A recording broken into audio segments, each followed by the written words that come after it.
పోలీసుల కాడ పైసలు బాగున్నాయి. రేపు జెడ్పీటీసీ ఎలక్షన్లు వస్తున్నాయి. రాగానే ఏం చేస్తారు? ఇంటికి వస్తారు, మీకు చేతిలో 5,000 పెడతారు. అమ్మా నువ్వు నాకే ఓటేయాలి అంటారు. మీరు సరే బిడ్డ అంటారు. మీరు అన్నాక ఏం చేస్తారు? వాళ్ళు ప్రమాణం చేయి ప్రమాణం చేయి అని చేయి జాపమంటారు. చేయి జాపాలి. చేయి జాపి ఏమనుకోవాలి తెలుసా? మనుషుల కళ్ళు మూసుకొని తుప్పాలు తుప్పాలు తుప్పాలు తుప్పాలు తుప్పాలు అనుకోవాలి. అప్పుడు బయటికి ఏం ప్రమాణం వేసినా ఏం కాదు, ఏం డేంజర్ లేదు. అర్థమైందా? లోపల మనుషుల తుప్పాలు తుప్పాలు అనుకోవాలి.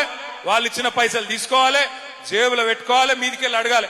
ఏమా బిడ్డ 5,000 ఇచ్చినావు, మిగతా 50,000 ఎప్పుడు ఇస్తావు కొడుక, రేవంత్ రెడ్డికి జరా చెప్పు పో అని చెప్పి ఇలగొట్టాలి. ఓటు ఎక్కడేయాలి? ఓటు ఏ గుర్తు వినబడతలేదు? ఏ గుర్తు? కారేనా? కేసీఆర్ మళ్ళా రావాలనా? పక్కానా?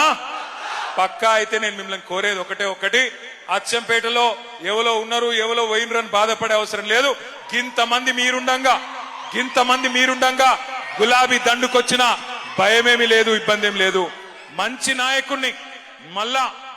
నాయకుడిని మీ అభిప్రాయం మేరకు, మీ అందరి ఆలోచన మేరకు కేసీఆర్ గారు మళ్ళా అచ్చంపేటకు పంపిస్తారు. తప్పకుండా కేసీఆర్ గారు ఎవరికి బొట్టు పెట్టి తమ్ముడు ఈయన నా అభ్యర్థి అంటే ఆయనకు కాదు మీరు వేసే ఓటు కేసీఆర్ గారికి. కాబట్టి మళ్ళీ కేసీఆర్ గారు రావాలి అంటే అచ్చంపేట మీద గులాబీ జెండా ఎగిరేయాలని చెప్పి నేను కోరుతా ఉన్నా.